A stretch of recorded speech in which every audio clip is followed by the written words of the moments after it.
Ya sabéis que Tuitea llega con novedades en esta nueva temporada, aunque con algún que otro rostro conocido que ya ha pasado por los micrófonos y por la cámara de nuestro canal.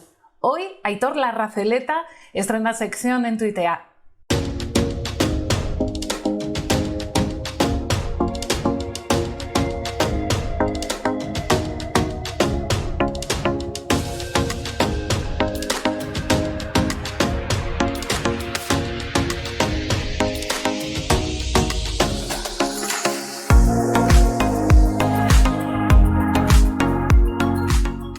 Aitor, ¿qué tal? Muy buenas, bienvenido otra vez a Tuitea. Pues encantado de estar aquí, Juncal. Muchas gracias por la invitación y por la sección. La verdad es que es un placer comenzar esta andadura dentro de lo que es Tuitea, en una sección que se va a llamar Contextos, porque lo que pretende es un poquito pues partir de pequeños textos de libros de autores pues, y de autoras yo creo que esenciales en el mundo del autismo. Y yo que soy así un lector ávido, pues, y que tengo así unos cuantos libros, pues aprovecho y de paso pues charlo con ellos. Y hoy, pues bueno, tengo el placer y el gusto enorme de hablar con una persona que además, bueno, pues admiro mucho, la he visto en múltiples ponencias, he leído muchos de sus libros, he leído su blog en muchas ocasiones y que además es alguien que tiene mucha trayectoria dentro de lo que es Tuitea y de colaboración contigo, Juncal. Que es nada más y nada menos que José Ramón Alonso, catedrático de Biología de la Universidad de Salamanca y, bueno, una persona que en todo lo que tiene que ver con el autismo, pues hay que leerla, escucharla y yo creo que disfrutarla, vamos. Un placer tenerte aquí, José Ramón. Muchísimas gracias. Yo me pongo un colorado con esas presentaciones, pero para mí es un placer estar con vosotros y charlar de lo que queráis y ojalá, pues, con el deseo de siempre de que pueda ser útil. Bien, pues hay que decir que se llama Contextos esta sección, como bien matiza Aitor, porque nos vamos a basar en un libro. Claro, él dice, no, tengo algunos libros, ya saben los seguidores de Tuitea que cada vez que Aitor ha estado por aquí ha estado rodeado de libros. De hecho, le hemos pedido más de una ocasión que haga selección de libros para maestros, selección de libros para padres, todo en torno al autismo. Y la verdad es que nos faltaban, yo creo que horas, para escuchar la cantidad de libros que quería aconsejarnos. Pero hoy tiene un libro en concreto de José Ramón Alonso y un fragmento que a mí me encanta. Sí, tengo un libro, el primero que yo leí de José Ramón, que es este que podéis ver aquí en la cámara, ¿no? Que es Autismo y Síndrome de Asperger, guía para familiares, amigos y profesionales. Y ya en su momento me encantó lo de incluir amigos en el título, ¿no? Me parece una cosa muy, muy, muy bonita, porque normalmente los libros a veces se olvidan de ese factor tan importante para las personas en el espectro que es la amistad, ¿no? Y a mí siempre me pareció muy bonito encontrarlo en el título. Y esta sección, la idea que tiene es partir de un pequeño texto. Yo he elegido un párrafo del libro que ahora mismo voy a leer y que a partir de ahí, pues bueno, comenzaré con algunas preguntas y aprovecharé, pues eso, la presencia de José Ramón para que nos dé su opinión, ¿no?, sobre las mismas. El párrafo está concretamente en la página 159 de este libro que se publicó, yo creo que la primera edición en 2004. Sonríe José Ramón como diciendo, la página 159. ¿Qué demonios escribiría yo ahí? No, pero se lo vamos a poner fácil y la vamos a leer este párrafo, que dice que es sorprendente y triste la enorme cantidad de charlatanería, estafas y afirmaciones jamás probadas que rodea el mundo del autismo. Está, lógicamente, apoyado por la ausencia de tratamientos verdaderamente efectivos, por la poca investigación aún disponible y por el deseo de los padres de ayudar todo lo que pueden a sus hijos y favorecer una mejoría en la realidad actual y en sus perspectivas de futuro. Y la pregunta en este sentido, para empezar esta charla, esta conversación, es, más de 15 años después, ¿cómo ve José Ramón Alonso esta cuestión? Y sobre todo porque para mí fue de las primeras personas a las que yo le escuché poner ese énfasis, ¿no?, en todo lo que tiene que ver con bueno, pues la pseudociencia, las pseudoterapias, etcétera. ¿Cómo ves si se ha producido un avance o si estamos en el punto en el que estábamos? Bueno, cuando te oía, el primer impulso ha sido decir, seguimos igual, pero no sería justo. Yo creo que hemos avanzado muchísimo. Han sido años de progreso, sin ninguna duda, de de quitar muchas ideas equivocadas, de favorecer la investigación, de reforzar una aproximación científica al autismo y de quitar pues esas charlatanerías que tiene este mundo alrededor. Por otro lado, siguen ahí y hay nuevos inventos cada poco. O sea, yo recibo mensajes, iba a decir todas las semanas, de gente que me pide información sobre algún tratamiento, sobre alguna cosa que han leído, y lo miro con gusto, ¿eh? Y por otro lado, no sé, o sea, me desespera. Me desespera porque a las familias no les podemos exigir que sean expertos y necesitamos ayudarlas y cuidarlas y protegerlas. Entonces nos movemos en un mundo, no quiero alargarme mucho en la respuesta, pero bueno, de una forma sencilla. Vivimos en un mundo que está acostumbrado a una medicina que funciona con rapidez. Estamos acostumbrados a una ciencia que tiene soluciones y no nos damos cuenta que las cosas no son así. Yo digo que parte de la culpa es de los profesores. Yo les cuento a mis alumnos muchas veces las cosas como si todos lo supiéramos. Y no es verdad. Hay un montón de cosas que desconocemos. Y hay otro buen puñado que creemos saber la solución y estoy seguro que estamos equivocados. Entonces, por cerrar la pregunta, yo creo que hemos progresado con claridad. Las familias cada vez saben más de autismo. Y yo creo que vamos consiguiendo eso, que gente joven se acerque a la investigación sobre el autismo. Y por otro lado, no sé cómo deciroslo, vivimos en la edad de la magia. La gente, ayer hablaba con una persona a la que quiero mucho, que me contaba de una amiga común, que todo su plan depende de que está convencida que le va a tocar la lotería, ¿no? Entonces, somos así, creemos en la lotería todos los años, ¿no? Entonces, bueno, yo creo que hay que mantener, siempre digo que en el autismo, y con esto sí que termino de verdad, hay que combinar dos cosas, hay que combinar prudencia y esperanza.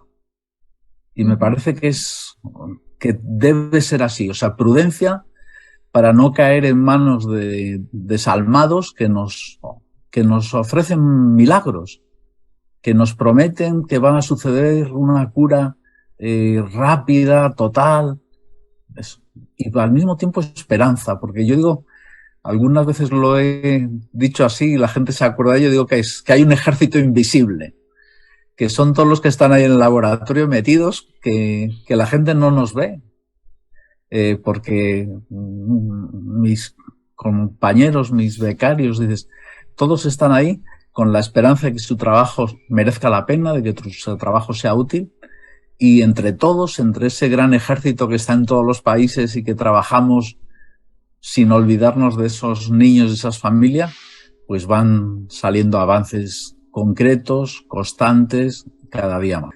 Bueno, termino con eso, prudencia y esperanza. Yo sonreía antes, Aitor, porque es verdad que la figura de José Ramón Alonso está muy presente en Tuitea. Yo he sido muy afortunada con este canal que comencé como mamá. Durante un tiempo he dejado el micro de la radio, de la cadena SER, a la que ahora volveré con un espacio social, pero he tenido suerte porque yo iba con las manos vacías pidiendo ayuda a los mejores para poder divulgar, además de manera gratuita y de forma altruista, como lo hacéis ambos, en este canal, porque notaba que hacía mucha falta información veraz, real y además ofrecida, ¿no? por personas que se sabe, ¿no? Que no van a mentir, que no van a engañar, ¿no? Lo que es periodismo realmente, que es lo que hacemos a través de este canal. Y enseguida él me contestó que sí, luego otras personas también como tú se han sumado a este proyecto, pero es verdad que al ver a José Ramón tantas veces, en tantas ocasiones aquí en Tuitea, muchas madres, digo madres porque son 99% de madres las que me escriben, me trasladan preguntas continuamente a José Ramón, pero todos los días, prácticamente todos los días, y hay muchas que se repiten. el gluten, los probióticos, el omega 3, el Red Bull. Una de las cosas que me preguntaron, ¿no? ¿Crees que el Red Bull, la cafeína, puede mejorar? Y claro, todas ellas yo las voy trasladando, pero es verdad que si yo llevo 2 años escuchando esto, cuando uno lleva 20 años, escuchando además a padres y a madres que están desesperados por encontrar una solución, no para el autismo, que sabemos que no es una enfermedad, pero sí para determinados problemas asociados, como la falta de sueño, la ansiedad. Pues debe ser complicado de llevar también, ¿no? Al final es que tienes que perder la paciencia. Porque esto se sigue publicando todos los días, José Ramón. Sí, o sea, es parte... O sea, yo digo que uno de los problemas es que la ciencia no tenemos soluciones buenas. Y debemos decirlo con esa sinceridad. O sea, si esto fuese como otra cosa, que es que tenemos un antibiótico y es maravilloso y tal, pero no es así. Entonces, el mensaje que tenemos es, no sé si duro, pero lo que decimos es decir, no hay soluciones fáciles. Lo que tienes que hacer es trabajar mucho con él y quererle mucho. Y con el tiempo va a mejorar. Pero no van a ser cambios de un día para otro. Van a ser una mejora constante, progresiva, que tú lo mismo ni siquiera te das cuenta porque estás todos los días al lado de él. Pero de repente te encuentras con alguien que lleva más tiempo para verle y te dice, pero ¿cómo ha mejorado? Las cosas que ahora hace? Y esa es la esperanza con la que tenemos que trabajar. Y entonces hace poco que hemos hablado con Temple Grandin, ella hablaba de eso, de cómo sus comienzos fueron, vamos a decirlo, muy malos. Ella fue calificada con un diagnóstico de autismo grave. Y sin embargo, pues decimos, ahora ahí está catedrática de universidad y orgullosa de su trabajo y también con una generosidad maravillosa, ¿no? Entonces, el problema es eso, es decir, que los padres, vamos a decir, y es totalmente comprensible, yo siempre, jamás les voy a decir ninguna crítica, siempre a su lado, es decir, se agarran a un clavo ardiendo, eso que decimos, y se agarran a quien le ofrece cambios muy rápidos. Y entonces eso pasa en todos los países del mundo. Yo trabajo en Estados Unidos y era lo mismo. O sea, te encontrabas con que las familias caían en uno de estos timos, porque yo creo que hay que llamar a las cosas por su nombre, perdían tiempo, dinero, energía, ilusión, se daban un batacazo y al cabo de un tiempo otra familia les comentaba, pues nosotros estamos probando no sé qué y le va muy bien, y ya caían en el siguiente. Y ese peregrinar de timo en timo es parte de la realidad del autismo y hay que decirlo me temo que con esa crudeza, porque es la forma de ayudar, porque los padres dices, no, mira, trabaja con él, tú ves las cosas que le ayudan, tú ves lo que necesita, busca un buen terapeuta, alguien con quien tú tengas confianza y hacer un equipo, haz un equipo con la maestra, haz un equipo con el pediatra, con todos los que estáis trabajando con él. Y ese creo que es el camino que realmente funciona. Como os digo antes, sin milagros, pero con resultados. Muy bien, pues vamos a continuar con la segunda de las preguntas que tenía aquí en el listado. Y es un poco, bueno, viendo que el autismo es una realidad muy poliédrica, ¿no? Porque, bueno, pues tiene múltiples enfoques desde la investigación, desde la escuela, por ejemplo, en mi caso, desde la familia, desde múltiples lugares. Tú como investigador, ¿cuál es el campo en el cual tú ves mayor avance y dónde pues, nos hemos quedado un poquito atrás? ¿En qué debemos avanzar un poco más? Vale.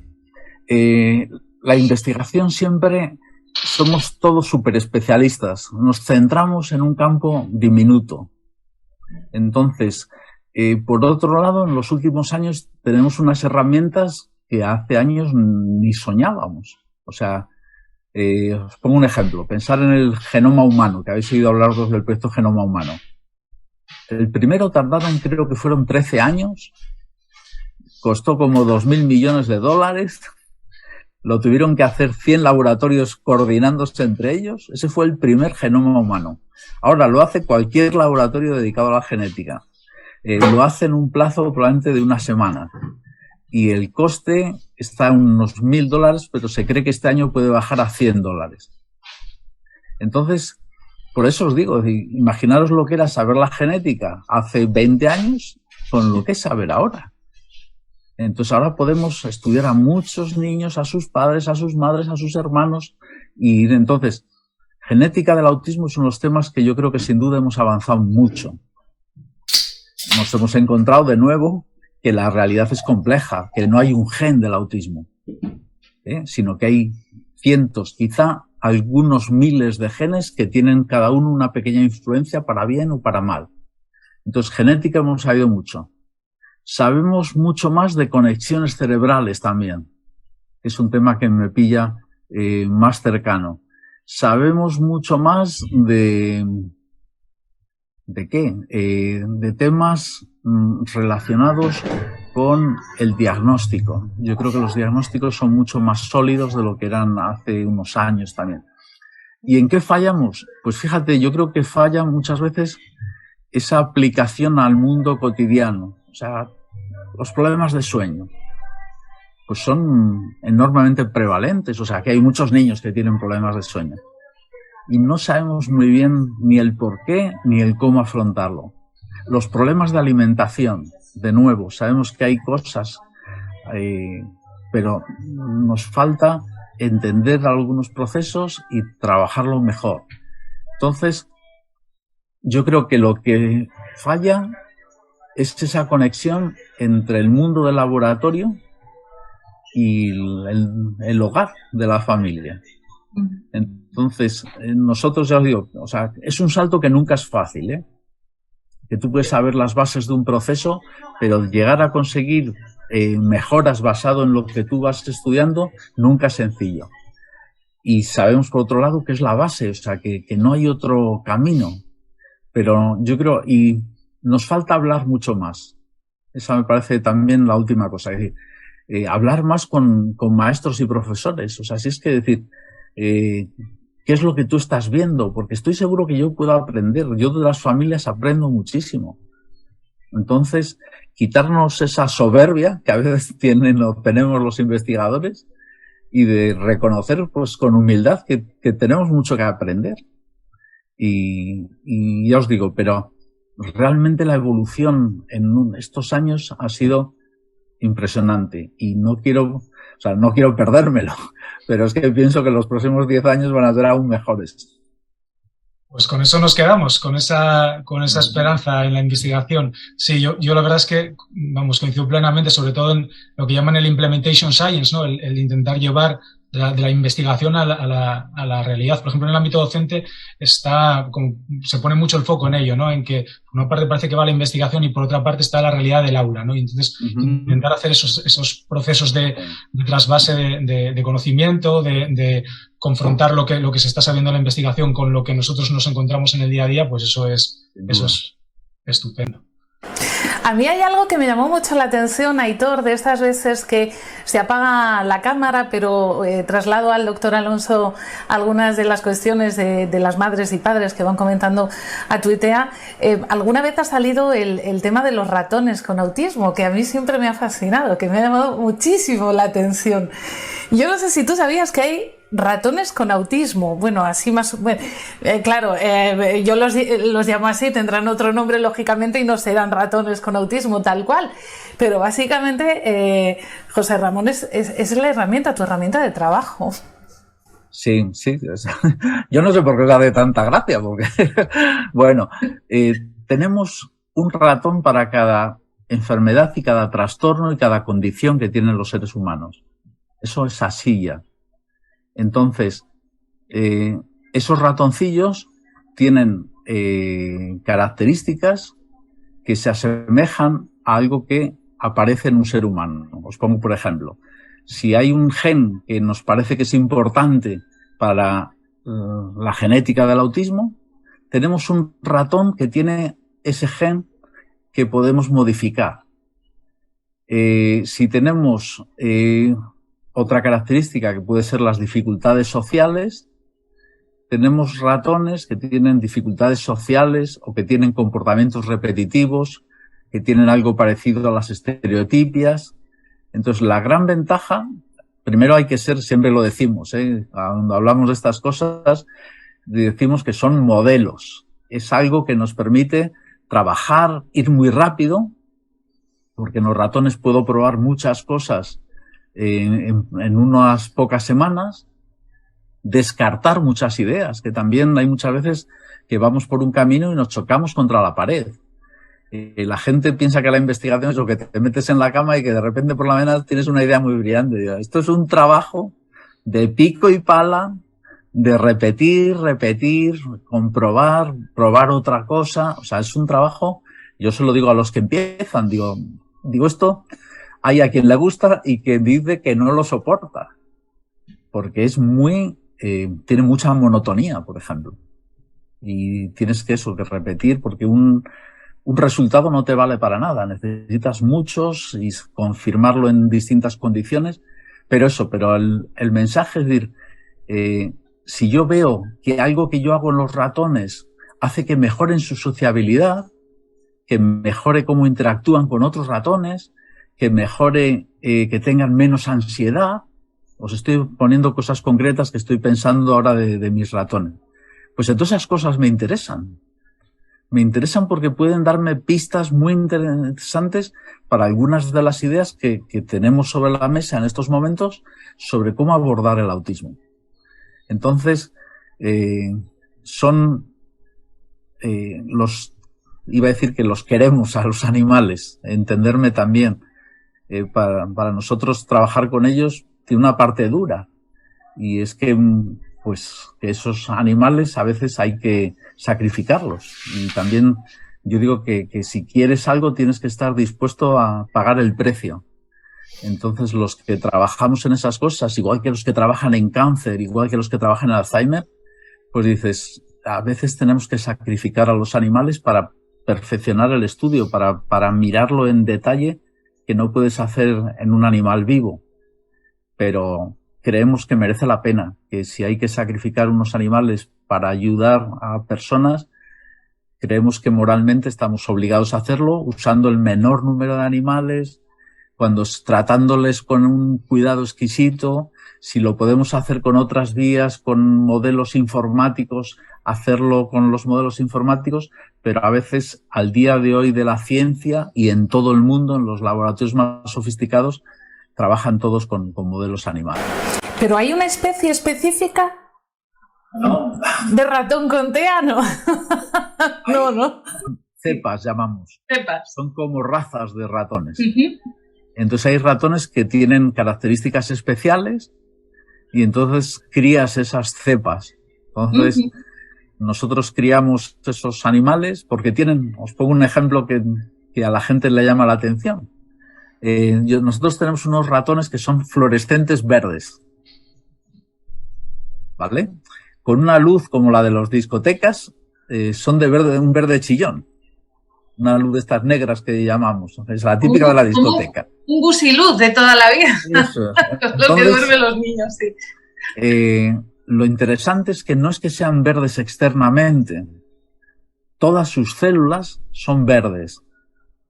Entonces nosotros, por ejemplo, hacemos trasplantes neurales, o sea, trasplantes de neuronas.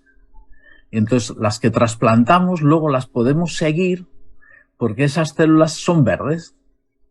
Entonces yo estudio el ratón que tiene autismo, ponlo comillas, para que que tiene algo parecido al autismo, y exploramos si esa estrategia, hacer trasplantes, consiguen modificar modificar los circuitos neuronales o hacer que ese animal funcione mejor. Entonces tenemos pruebas, ya te digo, de distintas cosas. Ahora estamos haciendo un test nuevo y vemos si nuestros tratamientos mejoran la situación de ese ratón. Y eso es lo que es nuestro trabajo cotidiano, todos los días. Bueno, a mí es un tema que me llama muchísimo la atención. Estaba pensando, cualquier día os encontráis con el ratón Elon Musk, fabrica una nave y se os va del laboratorio. Hay que tenerlo en cuenta también. Porque hablamos muchas veces de las dificultades del TEA, pero ojo también con los potenciales, ¿eh? Sí. Yo creo, fíjate, creo que ese también va a ser uno de los temas importantes en la próxima década. Yo tengo que dar una charla ahora en Barcelona y el tema que voy a hablar es eso, cómo Google ha contratado a 500 personas con autismo. Y no lo ha hecho por responsabilidad social, por caridad, no, porque le interesan como profesionales. Entonces yo creo que es que vamos a empezar a darnos cuenta de que en este mundo hay distintos tipos de cerebros y que algunos, todos, cada uno de nosotros somos buenos para algunas cosas y malos para otras, yo el primero. Entonces las personas con autismo se está viendo que para algunas cosas son mejores que la media. Entonces vamos a ir dejando ciertos prejuicios, que eso también nos hace mucha falta, y empezar a valorar a esas personas con autismo porque tienen una visión novedosa, porque son muy buenos en algunas de sus tareas, porque preparados para algunos puestos de trabajo son magníficos profesionales. Entonces, yo lo resumo en esa palabra que me encanta, que hago propaganda, que es neurodiversidad. Somos diferentes y necesitamos a todos. Pues vamos con otra pregunta, José Ramón, que es ¿cómo ves la participación de personas autistas en todo lo que tiene que ver con la investigación en el autismo, ¿no? Gente, por ejemplo, la incorporación de gente muy interesante como Damien Milton con la teoría de la doble empatía o Michelle Dawson, y cada vez hay más personas autistas investigando sobre pues esa realidad poliédrica que es el autismo. ¿Cómo ves y sobre todo qué crees que pueden aportar a su mejora de calidad de vida, etcétera? Lo veo muy bien y creo que es un símbolo de los tiempos. Entonces hay un cambio en el cual hasta ahora prácticamente eran, como iba a decir, perdonarme, los conejillos de Indias sobre los que se estudiaba, y ahora van teniendo cada vez más protagonismo y se está viendo, por ejemplo, a la hora de decidir qué temas hay que estudiar, a la hora de priorizar cosas. O sea, yo, por ejemplo, hay cosas que veo. Claro, hemos estado muy volcados en cuáles eran las causas del autismo, el origen. Pero hay muchos adultos y familias que dicen, mira, es que ya somos autistas. Lo que necesitamos son soluciones a los problemas cotidianos. Y ahí es donde necesito que se centre la investigación. Y los investigadores mejores, yo creo que tienen la sensibilidad de escucharlos y de darse cuenta también de cómo ayudan a diseñar bien las cosas, a entender la forma de ser, la forma de pensar, cómo mejorar para que las personas que participen en el estudio se sientan más cómodos. Entonces es un auténtico cambio y yo creo que, como digo, que sea mejor, que forma parte de lo que hablábamos antes de esa neurodiversidad, y que ellos sean protagonistas del proceso y que no sean simplemente, pues iba a decirlo, espero que nadie lo tome como falta de respeto porque no es eso, es al contrario, pero como el material de los estudios. Y entonces tienen que ser ellos, en muchos aspectos, los que lideren el estudio. Es posible que no sean, algunos sí, porque yo les hemos tenido también, por ejemplo, haciendo el doctorado, por lo tanto ya es gente que sabe investigar. Y entonces, en otros casos, bueno, pues van a poder aportar su sensibilidad, se van a poder comunicar mejor, van a poder entender a otras personas con autismo mejor que los que somos normotípicos. Entonces, es otro de estos temas que tengamos la inteligencia de aprender y de dejarnos enseñar por ellos. Pues yo tengo una última pregunta, yo creo ya para cerrar, que es una pregunta ya más personal. Yo que te he visto muchas veces en muchas ponencias y he leído tus libros, el blog, etcétera. A mí me gustaría saber cómo consigues hacer fácil lo difícil, porque consigues divulgar y que nos pues interesemos por la genética y la comprendamos, o por aspectos que son pues realmente, para aquel que esté un poco familiarizado con un paper de investigación, muchas veces son auténticos, pues eso, con perdón, peñazos. Y tú, sin embargo, los haces muy accesibles, se entienden muy bien, todo muy fácil, captas la atención. ¿Eso cómo se consigue? Sobre todo para el truco para...